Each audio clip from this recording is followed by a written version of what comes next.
میں مبلغ بنوں سنتوں کا، خوب چرچا کروں سنتوں کا، ہو کرم بہر خاک مدینہ۔ الحمدللہ رب العالمین، والصلاة والسلام علی خاتم النبیین، اما بعد فاعوذ باللہ من الشیطان الرجیم، بسم اللہ الرحمن الرحیم۔ الصلاة والسلام علیک یا رسول اللہ وعلی آلک وصحابک یا حبیب اللہ۔ الصلاة والسلام علیک یا نبی اللہ وعلی آلک وصحابک یا نور اللہ۔ اربعین عطار قسط نمبر 2 درود پاک کی 40 حدیثوں پر مشتمل بڑا خوبصورت رسالہ ہے۔ اس میں حدیث پاک نمبر 4، اللہ کے پیارے نبی صلی اللہ علیہ وآلہ وسلم کا فرمان ہے کہ زمین پر کچھ فرشتے گھومتے پھرتے ہیں، زمین پر کچھ فرشتے گھومتے پھرتے ہیں جو میری امت کا سلام مجھ تک پہنچاتے ہیں۔ تو بہت خوش نصیب ہیں وہ عاشقان رسول جو اللہ پاک کے پیارے اور آخری نبی صلی اللہ علیہ وآلہ وسلم پر درود و سلام کی کثرت کرتے ہیں، کیونکہ درود و سلام یہ چلتے پھرتے اٹھتے بیٹھتے وضو بے وضو پڑھ سکتے ہیں، لیٹے لیٹے بھی پڑھ سکتے ہیں، مگر پاؤں ایک دم پھیلے ہوئے نہ ہو، تھوڑی سمیٹ کر پاؤں لیٹے لیٹے بھی ہم درود شریف پڑھ سکتے ہیں۔ بلکہ علماء فرماتے ہیں کہ جسے نیند نہ آتی ہو نا، وہ قرآن پاک کی آیت پڑھے، ان اللہ و ملائکتہ یصلون علی النبی آخر تک، اور پھر درود پاک پڑھتا رہے، کچھ ہی دیر میں اس کو نیند آ جائے گی۔ اور جب درود پاک پڑھتے پڑھتے سوئیں گے تو کیا پتا کہ سر کی آنکھیں بند ہوں اور دل کی آنکھیں کھل جائیں۔ جس نبی صلی اللہ علیہ وآلہ وسلم پر درود و سلام پڑھ پڑھ کر سو رہے ہیں وہی خواب میں تشریف لے آئیں۔ جو اپنے کاموں کا انجام نیک چاہتے ہو، جو اپنے کاموں کا انجام نیک چاہتے ہو، ہر ایک کام میں تم پیشتر درود پڑھو، نبی کے صدقے تمہاری مراد ہو حاصل، دعا کے اول و آخر اگر درود پڑھو۔ فرشتے جاتے ہیں لے کر درود حضرت کو، ادھر پہنچتا ہے جو تم ادھر درود پڑھو۔ صلو علی الحبیب صلی اللہ علی محمد۔ قرآن پاک کی سورت سورہ بقرہ پہلے پارے کی سورت ہے، اور آیت نمبر 53 اللہ پاک ارشاد فرماتا ہے، وَإِذْ آتَيْنَا مُوسَى الْكِتَابَ وَالْفُرْقَانَ لَعَلَّكُمْ تَهْتَدُونَ۔ ترجمہ کنز العرفان۔ اور یاد کرو جب ہم نے موسیٰ کو کتاب عطا کی، اور حق و باطل میں فرق کرنا تاکہ تم ہدایت پا جاؤ۔ تو آیت نمبر 53 سننے کی سعادت حاصل کی، اور آج انشاءاللہ الکریم اسی ضمن میں چند باتیں عرض کرنے کی کوشش کروں گا۔ اللہ کرے کہ یہ قرآن پاک کو ہمیں سمجھنے اور اس پر عمل کرنے کی توفیق نصیب ہو جائے، اور حقیقت یہی ہے کہ قرآن کو سمجھ کر اس پر عمل کیا جائے تو زندگی سنور جائے گی۔ قرآن پاک کی اس آیت مبارکہ میں اللہ پاک نے ارشاد فرمایا، وَإِذْ آتَيْنَا مُوسَى الْكِتَابَ، اور یاد کرو جب ہم نے موسیٰ کو کتاب عطا کی۔ یہ بنی اسرائیل کے واقعات میں سے یہ ارشادات میں سے یہ ارشاد ہے کہ اے بنی اسرائیل، ہم نے تمہیں فرعون کی غلامی سے نجات دی، یہ بھی کہ نام تھا، تمہارے لیے دریا میں رستے بنائے، یہ بھی انعام تھا۔ تم نے بچڑے کی پوجا کی، یہ بڑا ظلم تھا، مگر ہم نے تمہیں توبہ کی توفیق بخشی، تم پر عذاب نہ اتارا، یہ بھی انعام تھا۔ پھر مزید یہ کہ تم پر انعام کیا گیا کہ اپنے نبی موسیٰ علیہ السلام کو کتاب عطا فرمائی۔ وہ کتاب کیا تھی، کیسی تھی؟ والفرقان، حق و باطل میں فرق کرنا، یعنی ایسی شاندار کتاب کہ جو حق اور باطل میں فرق کرنے والی تھی۔ اور کیوں اتاری؟ لعلکم تہتدون، تاکہ تم ہدایت پا جاؤ۔ یعنی اے بنی اسرائیل، یہ کتاب اس لیے دی گئی تاکہ تم ہدایت پر رہو، تمہیں زندگی گزارنے کے طریقے معلوم ہو جائیں اور تم اس پر عمل کر کے دنیا میں عظمت حاصل کرو، بلندی حاصل کرو اور آخرت میں کامیاب ہو جاؤ۔ لہذا اے بنی اسرائیل، ہمارے اس انعام کو یاد کرو۔ یہ ہمارے پیارے محبوب صلی اللہ علیہ وآلہ وسلم دنیا میں تشریف لا چکے، ان کا کلمہ پڑھ کر ان انعامات کا شکر ادا کرو۔ اس کتاب سے جو علماء نے مزید اس کی تفسیر میں جو بیان کیا وہ یہ کہ اس سے معلوم ہوا کہ ہدایت کا جو معیار ہے وہ کتاب اللہ ہے، اللہ کی کتاب۔ کہ اگر ہدایت پانے کا کچھ اور ذریعہ ہوتا، مثلا عقل کے ذریعے بھی ہدایت حاصل کی جا سکتی، تو موسیٰ علیہ السلام پر کتاب اتارنے کی حاجت نہ تھی، جبکہ اللہ پاک نے آپ پر کتاب نازل فرمائی اور اس کی حکمت بیان فرمائی، لعلکم تہتدون، تاکہ تم ہدایت پا جاؤ۔ تو پتہ چلا کہ ہدایت کا معیار یہ صرف کتاب اللہ ہے۔ یعنی ہم اپنی عقل سے تجربات تو کر سکتے ہیں، ہدایت نہیں پا سکتے۔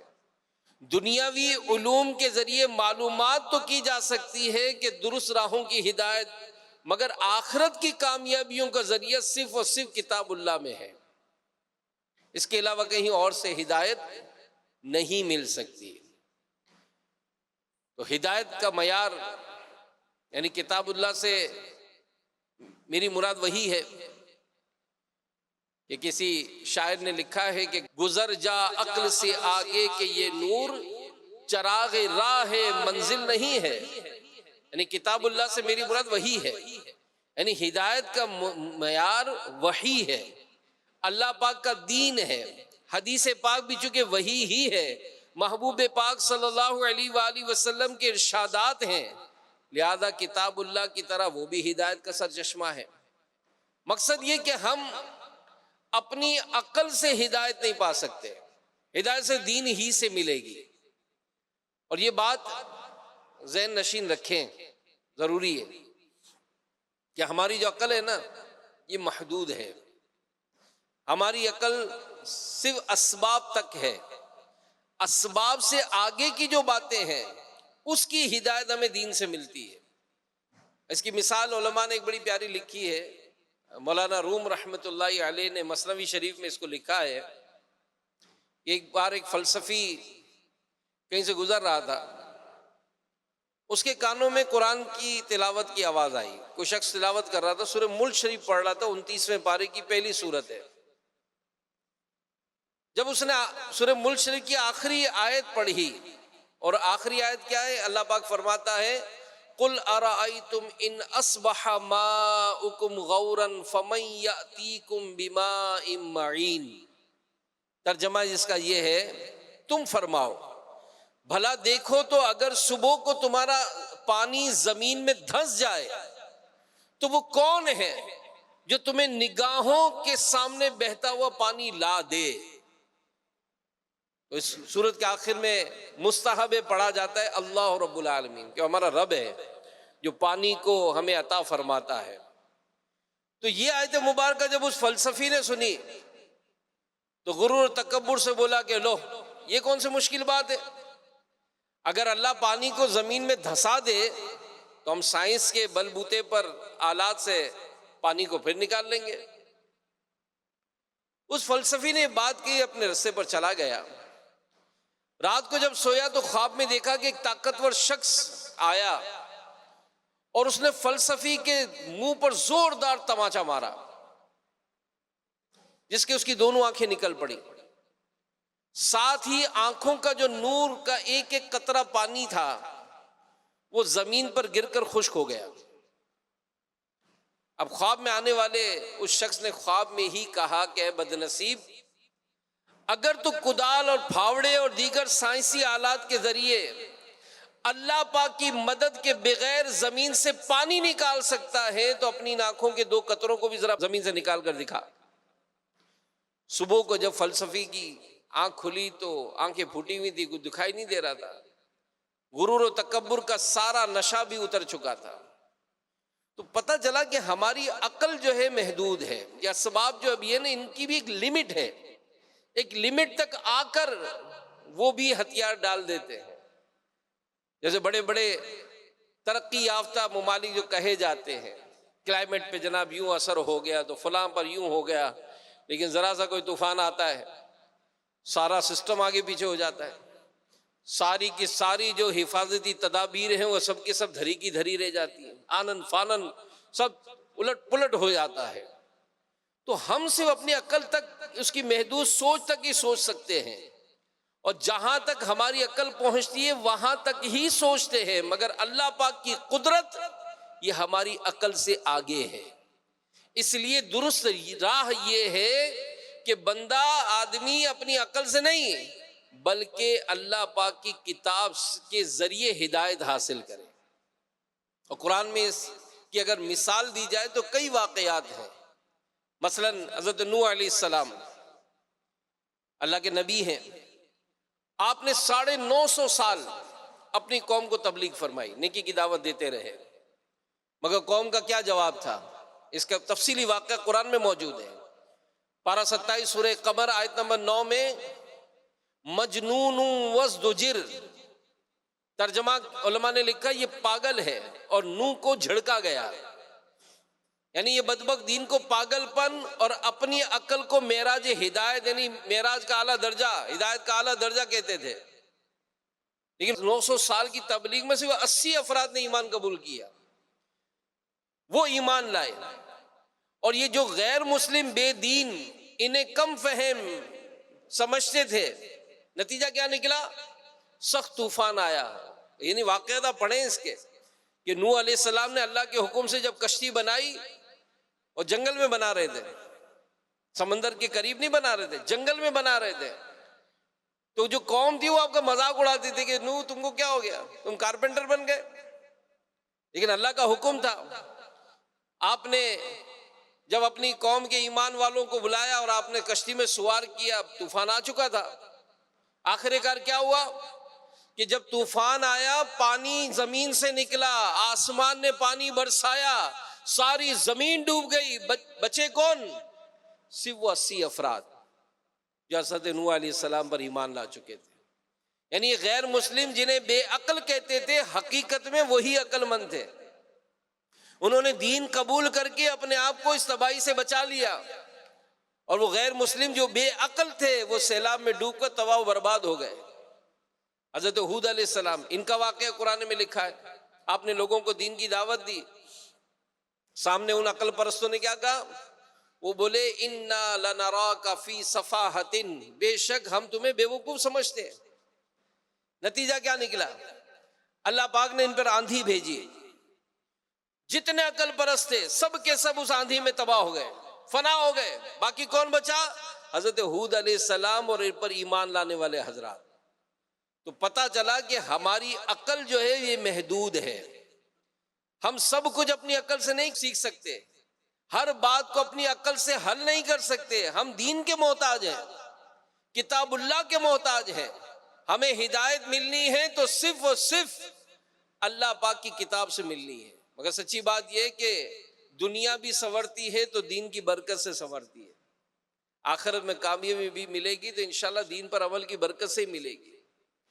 تو میرے پیارے پیارے اسلام بھائیوں، مدنی چینل کے ناظرین، قرآن پاک کی ایک آیت ہے سورہ مائدہ کی آیت نمبر 65، اللہ پاک ارشاد فرماتا ہے وَلَوْ أَنَّ أَهْلَ الْكِتَابِ آمَنُوا وَاتَّقَوْا لَكَفَّرْنَا عَنْهُمْ سَيِّئَاتِهِمْ لَكَفَّرْنَا عَنْهُمْ سَيِّئَاتِهِمْ وَلَأَدْخَلْنَاهُمْ جَنَّاتِ النَّعِيمِ۔ اور اگر اہل کتاب ایمان لاتے، پرہیزگاری اختیار کرتے تو ضرور ہم ان کے گناہ مٹا دیتے اور ضرور انہیں نعمتوں کے باغوں میں داخل کرتے۔ یعنی یہ اہل کتاب کے لیے آخرت میں کامیابی کی ضمانت ہے کہ اہل کتاب جن کے لیے کتابیں اتاری گئیں، اگر یہ ایمان قبول کر لیتے، تقوی اختیار کر لیتے تو ان کی خطائیں مٹا دی جاتی ہیں اور انہیں نعمتوں والی جنت میں داخل کر دیا جاتا۔ اور مزید سورہ مائدہ میں فرمایا وَلَوْ أَنَّهُمْ أَقَامُوا التَّوْرَاةَ وَالْإِنْجِيلَ وَمَا أُنزِلَ إِلَيْهِمْ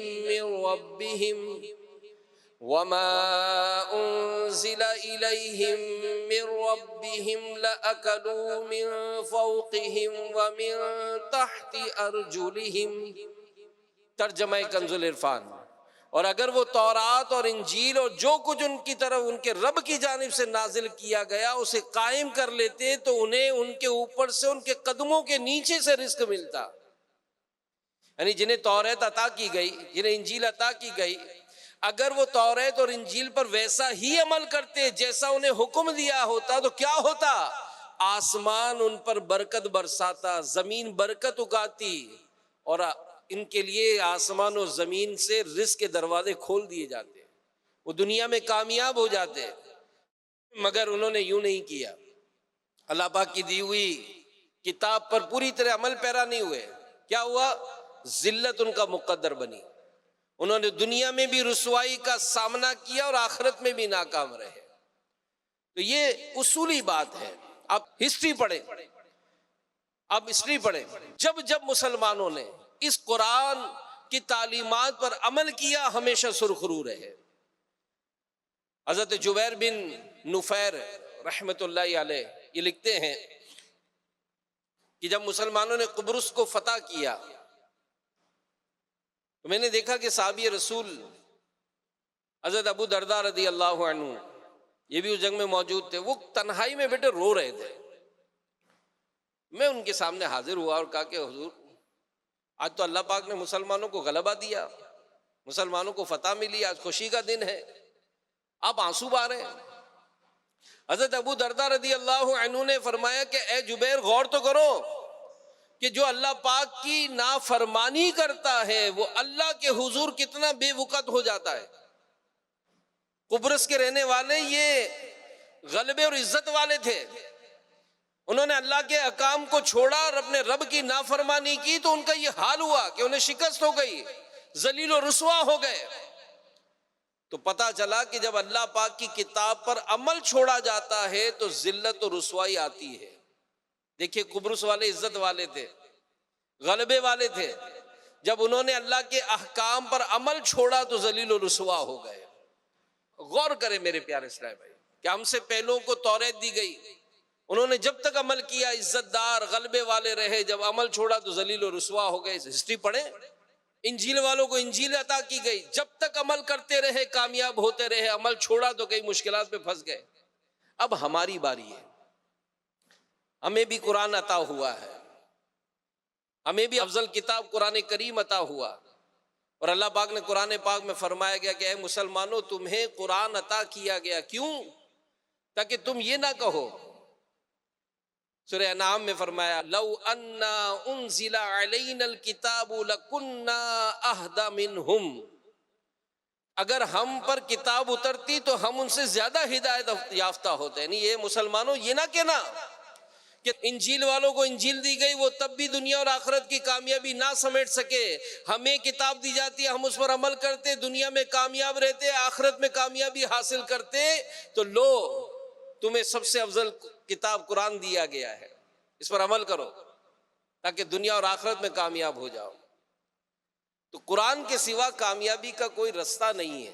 جی ہاں، حضرت سفیان بن عیینہ رحمت اللہ تعالیٰ علیہ حدیث کے بہت بڑے عالم ہیں، قرآن پاک کی ایک آیت ہے سورہ مائدہ کی آیت نمبر 68، قل یا اہل الکتاب لستم علی شیء حتی تقیموا التوراۃ والانجیل وما انزل الیکم من ربکم، تم فرما دو اے کتابیو، جب تک تم توریت اور انجیل اور جو کچھ تمہاری طرف تمہارے رب کی جانب سے نازل کیا گیا اسے قائم نہیں کر لیتے، تم کسی شے پر نہیں ہو۔ تو حضرت سفیان بن عیینہ کہتے ہیں کہ قرآن کریم کی آیت کریمہ میرے لیے تمام آیات سے بھاری ہے، مطلب یہ کہ جنہیں توریت دی گئی، جنہیں انجیل عطا کی گئی، اس آیت کریمہ میں انہیں فرمایا گیا کہ اے اہل کتاب، جب تک تم اللہ کی اتاری ہوئی کتاب کو پوری طرح اپنا نہیں لیتے، ان پر عمل پیرا ہو کر ہمارے محبوب کا کلمہ نہیں پڑھ لیتے، اس وقت تک تمہاری کوئی حیثیت نہیں ہے۔ تو اسی طرح ہم بھی کتاب والے ہیں، ہمیں اللہ پاک نے قرآن کریم کی نعمت سے نوازا ہے، لہذا ہمیں قرآن کی تعلیمات پر عمل پیرا ہونا ہے، ورنہ ہماری بھی کوئی حیثیت، کوئی وقت نہیں ہے۔ تو اگر ہم اپنی سرخروئی چاہتے ہیں، دنیا اور آخرت میں کامیابی چاہتے ہیں، تو اس کا صرف ایک ہی راستہ ہے، اور وہ راستہ ہے قرآن پر عمل کرنا۔ اسی قرآن کے ذریعے اللہ پاک عزت و وقار عطا فرماتا ہے۔ ہمیں ترقی جب بھی ملی اسی قرآن کے ذریعے ملی ہے، قیامت تک جب بھی مسلمان ترقی کریں گے اسی قرآن کے ذریعے کریں گے، اور اس کے سوا کوئی دوسرا راستہ نہیں ہے۔ اگر ہم آپس میں اگرچہ باتیں کرتے ہیں، اور خاص کر نیو جنریشن بدقسمتی سے چونکہ زیادہ دینی ماحول ہی نہیں اپناتے، قرآن کا ترجمہ و تفسیر اور جن سے قرآن سیکھنا چاہیے، جی ہاں یہ بہت اہم ٹاپک ہے کہ ہمیں قرآن کی تعلیمات اگر سیکھنی ہے تو کس سے سیکھنی ہے؟ کیا ہم ہر محلے کے ہر اسکول میں اپنے بچے کو داخل کرا دیتے ہیں؟ نہیں، ہم پوچھتے ہیں 10 آدمیوں سے، یار پڑھائی کیسی ہے بھائی، کیا پڑھایا جاتا ہے؟ بھائی ٹھیک ہے ہم فیس خرچ کرنے کے لیے تیار ہیں، اور کئی مدنی چینل کے ناظرین غور کریں، آپ کے بچے ایک ایک 1.5 گھنٹے کا سفر کر کے شہر کے بڑے سے بڑے معزز اسکول میں جا رہے ہیں، کیوں؟ وہاں کی پڑھائی بہت اچھی ہے، وہاں کے ٹیچر بہت اچھے ہیں، وہاں کا نصاب بہت اچھا ہے۔ جب دنیا کی تعلیم حاصل کرنی ہے تو ہمارا کوئی سٹینڈرڈ ہے، اور دین کی تعلیم حاصل کرنی ہوگی تو کوئی سٹینڈرڈ نہیں ہے۔ کیا کسی کو دیکھا ہے کہ اس نے بچے کو اسکول نہ بھیجا ہوگا، خالی بھائی سوشل میڈیا پہ پڑھاؤں گا میں بچے کو؟ اچھے استاد ڈھونڈے جاتے ہیں نا، آگے پیچھے کا معیار چیک کیا جاتا ہے، بھائی پڑھا کہاں سے اس نے۔ تو ہمیں بھی اگر دین کی بات سیکھنی ہے تو ہمیں ایک سٹینڈرڈ تو بنانا پڑے گا نا، کہ بھائی جس سے میں دین سیکھ رہا ہوں یہ آیا کہاں سے، اس کا اگلا پچھلا کہاں سے، بھائی کہاں سے بات کر رہا ہے یہ؟ کہیں ایسا تو نہیں لیبل کچھ ہے اندر کچھ ہے؟ ایسا ہوتا ہے نا، 2 نمبر مال جو بکتا ہے کیا ہوتا ہے؟ لیبل اوریجنل کا لگا ہوا ہوتا ہے، اندر مال اصلی نہیں ہوتا ہے۔ تو ہم کہتے ہیں نا بابا یہ مال صحیح نہیں ہے، پھر ہم دکان کی چوائس کرتے کہ دکان کون سی اچھی ہے جہاں اصلی مال ملتا ہے۔ تو دنیا کی بہت ساری ایسی مثالیں دی جا سکتی ہیں۔ تو ہم آج کل ہمارا موضوع کیا ہوتا ہے کہ غیر مسلم ترقی کر گئے، غیر مسلم چاند پہ پہنچ گئے وغیرہ وغیرہ۔ تو حقیقت کی نگاہ سے دیکھا جائے تو اصل میں ترقی کافروں نے نہیں کی، پیچھے ہم رہ گئے۔ کافروں نے ترقی نہیں کی، پیچھے ہم رہ گئے۔ بڑی خوبصورت مثال دیتا ہوں میں آپ کو۔ مثلا ایک شخص کار میں بیٹھا کہیں جا رہا ہے اور دوسرا موٹر سائیکل پر سوار۔ عام طور پر کہ ہم سے پوچھے بھائی اسپیڈ کس کی زیادہ ہوتی ہے، کار کی موٹر سائیکل کی؟ کار کی ہے، لہذا کار آگے نکل گئی۔ لیکن اگر کار والا 40 کی اسپیڈ سے چلا رہا ہو، موٹر سائیکل والا 80 کی اسپیڈ سے جائے، تو آگے کون جائے گا؟ موٹر سائیکل والا جائے گا۔ تو اب ہم کیا کہیں گے کہ موٹر سائیکل کار سے زیادہ تیز رفتار ہے؟ نہیں، ہم کہیں گے کہ تیز رفتار تو کار ہی ہے، مگر کار والے نے اپنے پاس جو سہولت ہے نا اس کا استعمال نہیں کیا، میں نے موٹر سائیکل کو بہت پیچھے چھوڑ دیتا۔ تو ہم ترقی ہم نے ہی کرنی ہے، آگے ہم ہی ہیں مسلمان، لیکن کب؟ جب دین پر عمل کریں گے، جب دین پر عمل کر کے جائیں گے تو آگے دیکھیں کامیابی 100% ہمارا مقدر بنے گی۔ کامیابی، رفعت و بلندی کے جو اسباب اور ذرائع مسلمانوں کے پاس ہے دنیا کی کسی قوم کے پاس نہیں۔ مسئلہ یہ ہے کہ ہم نے ذرائع کو کپڑوں میں لپیٹ کر الماریوں میں رکھا ہوا ہے۔ مسلمان واقعی اگر قرآن کی تعلیمات پر عمل کریں تو ہمارا معاشرہ جو ہے دنوں میں ترقی کر سکتا ہے۔ یہ صرف جذباتی نہیں بلکہ حقیقت کی بات کر رہا ہوں۔ جی ہاں، آپ تاریخ پڑھیں، آج کے دور میں تقریباً ہر طرف غربت کا رونا رویا جا رہا ہے، اور غربت مٹاؤ غربت مٹاؤ اس کے نعرے لگائے جا رہے ہیں۔ 19ویں صدی عیسوی میں آج سے تقریباً 150 سال پہلے دنیا میں کئی انقلاب آئے، معیشت کا نظام چینج کیا گیا، سوشلزم، کمیونزم وغیرہ قائم ہوئے، سب کا ایک ہی نعرہ تھا، غربت مٹاؤ۔ کبھی مزدوروں کے حقوق کی بات کی گئی، کبھی روٹی کپڑے کی بات کی گئی، کبھی غریبوں کے حقوق کی بات کی گئی، سرمایہ داری نظام بنے، سارے نظام آج بھی دنیا میں رائج ہیں، مگر افسوس کہ 150 سال یا اس سے زیادہ کا عرصہ گزر چکا، نظام معیشت اب تک غربت ختم نہیں کر پائی، بلکہ ختم کرنا تو دور کی بات رہی، غربت اور زیادہ بڑھتی جا رہی ہے۔ اب ذرا قرآن کے نظام کو دیکھیے۔ حضرت عمر بن عبدالعزیز رحمت اللہ تعالیٰ علیہ بہت بلند رتبہ، عادل حکمران تھے۔ آپ نے صرف 30 مہینے یعنی 2.5 سال حکومت فرمائی، اور اس 30 مہینوں کے اندر صحیح معنوں میں قرآنی نظام نافذ کیا۔ اس پاکیزہ نظام کی جو برکتیں ہوئی، ایک یہ بھی تھی کہ عمر بن عبدالعزیز رحمت اللہ تعالیٰ علیہ کے دور میں زکوٰۃ دینے والے تو بہت تھے، مگر زکوٰۃ لینے والا کوئی غریب ملتا ہی نہیں تھا۔ عمر بن عبدالعزیز رحمت اللہ تعالیٰ علیہ کے گورنر آپ کو خط لکھا کرتے کہ علی جان زکوٰۃ کی رقم جمع ہے، مگر کوئی غریب نہیں مل رہا جسے ہم زکوٰۃ دے سکیں۔ تو غور فرمائیں کہ 150 سال کا عرصہ اور 30 مہینے، نتیجہ دیکھیے۔ 150 سالوں میں دنیا کے بڑے بڑے فلسفیوں کے بنائے ہوئے نظام غربت مٹانا تو دور کی بات رہی، کم بھی نہیں کر پائے۔ اور عمر بن عبدالعزیز رحمت اللہ تعالیٰ علیہ نے صرف 30 مہینے اللہ کے بتایا ہوا نظام، پاکیزہ نظام، اس کو نافذ کیا تو غربت مٹ گئی۔ یہ ہے قرآن کریم کی برکت۔ تو معلوم ہوا کہ انسانوں کی ترقی اور کامیابی کا صرف اور صرف ایک راستہ ہے، اور وہ راستہ قرآن کریم پر صحیح معنوں میں عمل کرنا۔ مگر افسوس کہ قرآن ہمارے یہاں پڑھا نہیں جاتا، پڑھا جاتا ہے تو سمجھا نہیں جاتا، سمجھا جاتا ہے تو عمل نہیں کیا جاتا۔ تو ہمیں اسے پڑھنا بھی ہے، سمجھنا بھی ہے، عمل بھی کرنا ہے۔ اور وہ پاکیزہ قرآن جو دونوں جہاں کی کامیابیوں کا پیغام لے کر آیا ہے، ہمیں اس پر عمل کر کے دنیا اور آخرت میں کامیابی حاصل کرنی ہے۔ ایک صحابی رسول ہیں حضرت ثابت بن قیس رضی اللہ عنہ، رات کے وقت ان کا گھر بڑا چمکتا تھا، اور کیسا چمکتا تھا؟ جیسے چراغ روشن ہو، کیونکہ اس دور میں لائٹ کا انتظام نہیں تھا۔ آج بھی اندھیرے میں کہیں اپنے موبائل کی لائٹ جلائے تو نظر آتا نا کوئی لائٹ جل رہی ہے۔ تو ان کا گھر بڑا چمکتا تھا،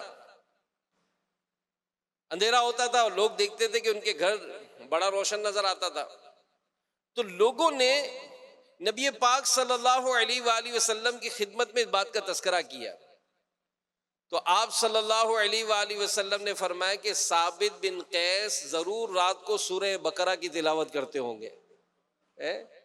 ثابت بن قیس روزانہ رات میں سورہ بقرہ پڑھتے ہوں گے۔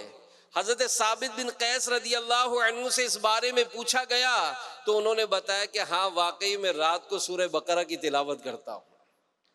ہمارے گھر کیا ہے ایسا؟ علماء نے لکھا ہے، علماء فرماتے ہیں کہ جب جن گھروں میں تہجد پڑھی جاتی ہے، قرآن پڑھا جاتا ہے، علماء فرماتے ہیں کہ وہ گھر اہل آسمان پر ایسے روشن ہوتے ہیں جیسے اہل زمین پر ستارے۔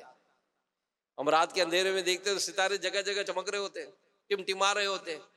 تو ہم اپنے گھروں کو عبادت کے نور سے روشن تو کریں، ہم کچھ ایسا اہتمام تو کریں، ورنہ اس گھر میں بھائی بیٹھا ہوا ہے وہ موبائل پہ لگا ہوا ہے، ادھر بیٹا بیٹھا ہوا ہے تو بیٹا موبائل پہ لگا ہوا ہے، وہ کیا دیکھ رہے ہیں، کیا سمجھ رہے ہیں، کیا چاہ رہے ہیں، یہ سب ہم معاشرے میں رہتے ہیں، ہمیں خود اندازہ ہے۔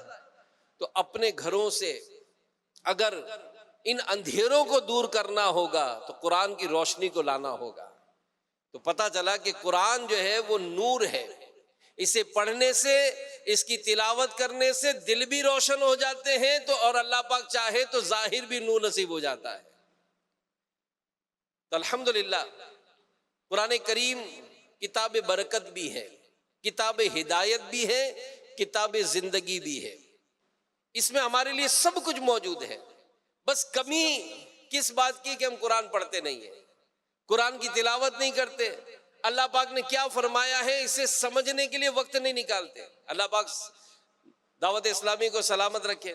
ایک بڑی خوبصورت کتاب مجھے یاد آ کہ میں آپ کو دعوت دے دوں، یا ایھا الذین آمنو، اے ایمان والو۔ قرآن کریم کی جن جن آیات میں یا ایھا الذین آمنو کہہ کر مخاطب کیا گیا، مکتبۃ المدینہ نے اس کی پوری ایک کتاب الگ سے شائع کی ہے۔ اب پڑھیں، ایمان تازہ ہو جائے، کیونکہ اس میں ترجمہ بھی ہے اور تفسیر بھی ہے۔ الحمدللہ تورات شریف میں ہے کہ اللہ پاک ارشاد فرماتے ہیں کہ اے بندے، کیا تجھے مجھ سے حیا نہیں آتی کہ تو راستے میں چل رہا ہوتا ہے، تیرے پاس تیرے کسی بھائی کا خط آتا ہے تو تو راستے سے ہٹ جاتا اور بیٹھ کر اس کے ایک ایک حرف کو غور سے پڑھتا ہے، یہاں تک کہ اس کا کوئی لفظ نہیں چھوڑتا، جبکہ یہ میری کتاب ہے، میں نے تیری طرف نازل کی، دیکھ اس میں تیرے لیے کتنی تفصیل ہے، میں نے کتنی بار تجھے سمجھایا تاکہ تو اس میں غور کر، پھر بھی تو اس سے منہ پھیرتا ہے۔ کیا میرا مرتبہ تیرے نزدیک تیرے بھائیوں سے بھی کم ہے؟ اللہ اکبر۔ میرے پیارے پیارے اسلام بھائیوں، مدنی چینل کے ناظرین، یہ بڑی غور کرنے کی بات ہے۔ کسی کے موبائل میں وائبریشن ہو کے کچھ آیا ہے ابھی، اور موبائل میں وائبریشن ہو کے کچھ آیا ہے، ہمیں پریشانی ہو جائے گی، دل مچلنے لگے گا کہ کب میں موبائل نکالوں، کب میسج پڑھوں، کب ریپلائی دوں۔ یہ کیفیت ہے۔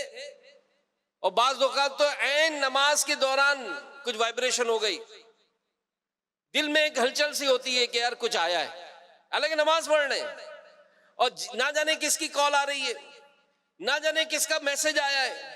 اب سلام پھیرتے ہی ایک تو عرف ہوتا ہے نا کہ ہاتھ منہ پر پھیرتے ہیں، لا الہ الا اللہ محمد رسول اللہ، یہ عرف عام طور پہ ہوتا ہے، لیکن جیسے ہی کسی کے موبائل کا ہوتا ہے تو ہاتھ نہیں پھیرتا، سیدھا موبائل نکالتا ہے، موبائل نکالتا ہے کہ دیکھوں تو صحیح کس کا میسج آیا ہے، کس نے کال کی ہے۔ اب غور کریے کہ کسی ان نون نمبر کا آیا ہوا میسج پڑھنے میں جتنی ہماری توجہ ہے، جتنا ہمارا دھیان ہے، ذرا سوچئے کہ کیا قرآن کریم جس میں ہمارے رب کا پیغام ہے، ہمارے نام ہے، یا ایھا الذین آمنو، میں نے کہا نا اے ایمان والو، کس کو پکارا گیا؟ ہمیں پکارا گیا نا۔ ہمارے رب کا پیغام ہمارے نام ہے، ہم اس کو کتنا اہمیت دے رہے ہیں، کتنی تلاوت کر رہے ہیں، کتنا سمجھنے کی کوشش کر رہے ہیں، اور کچھ سمجھیں گے تو عمل کی طرف بھی آئیں گے۔ اب ہم کہیں کہ جناب سمجھنے کی ہم کوشش کر رہے ہیں، ہم تو سنتے، لیکن یہاں پر پھر وہی بات آئے گی کہ کس سے سن رہے بھائی، کس سے سن رہے؟ کیا اس کا سننا درست ہے بھی کہ نہیں؟ ہم نے اپنا یہ معیار سیکھنے کا، قرآن سیکھنے کا جو معیار بنایا کس کو ہے؟ بہرحال ہماری حالتیں بہت بری ہوتی جا رہی ہیں، اور دیکھا جا رہا ہے کہ دکان کھلتی ہے تو قرآن کی تلاوت کرتے ہیں تاکہ کاروبار میں برکت ہو۔ خواتین بھی صبح صبح بعض گھروں میں تلاوت کا معاملہ آ جاتا ہے، ان کا اہتمام، لیکن اس میں بھی گھر میں برکت چاہیے۔